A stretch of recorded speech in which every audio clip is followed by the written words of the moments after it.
বাড়ি থেকে দেখাশোনা করে বিয়ে দেওয়ার পর যদি সংসার ভেঙে যায় তখন কি বলে জানেন? কি করবি বল, তোর ভাগ্যটাই খারাপ।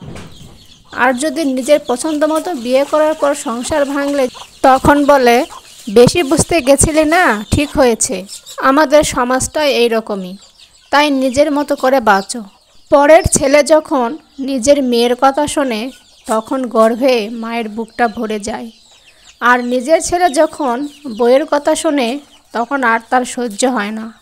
তখন ছেলে হয়ে যায় অমানুষ আর বউমা ভালো না। ছেলেরা শ্বশুর বাড়িতে গিয়ে 2 দিনও ঠিক মতো থাকতে পারে না, কিন্তু মেয়েরা বাবা মা ভাই বোন সকলকে ছেড়ে শ্বশুর বাড়িতে গিয়ে সারাটি জীবন কাটিয়ে দেয়। সত্যি মেয়েদের জীবনটা বড়ই অদ্ভুত। যে মেয়েটা সবার ভালো চায় তার ভালো থাকাটা আর হয় না, শুধু তাকে কষ্টটাই পেতে হয়। বিপদের টাকা চেয়েছেন কারো কাছে, সাথে সাথে ব্যবস্থা করে দিয়েছে, তার মানে এই নয় যে সে আপনার জন্য টাকা নিয়ে বসেছিল।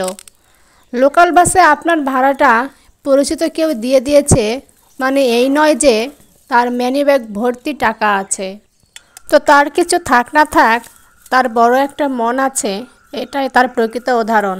মেয়েদের চোখে কি লুকিয়ে থাকে জানেন? অজানা এক শক্তি। তারা সামান্য কষ্ট পেলে যেমন কান্নায় একেবারে ভেঙে পড়ে, ইমোশনাল হয়ে পড়ে, আবার নীরবে সহ্য করে জীবনের সব থেকে কঠিন একটা মুহূর্ত। একটা মেয়ে চাইলে অনেক ছেলের সাথে সম্পর্ক রাখতে পারে, আবার একটা ছেলে চাইলেও অনেক মেয়ের সাথে সম্পর্ক রাখতে পারে, কিন্তু এগুলো করে নিজেকে দেওয়া প্রতারকের পরিচয়। 10 জনকে নয়, একজনকেই হাজার রকমের ভালোবেসে বুঝিয়ে দিতে হয় ভালোবাসা কোনো সস্তা জিনিস নয়, ভালোবাসা সুন্দর। অবহেলা জিনিসটা খুবই সাংঘাতিক। আপনি কি কাউকে অবহেলা করছেন? দেখবেন সে মানুষটি অবহেলা সহ্য করতে করতে অবহেলিত মানুষটা যেদিন মুখ ফিরিয়ে নেবে সেদিন বুঝবেন অবহেলা কতটা ভয়ানক।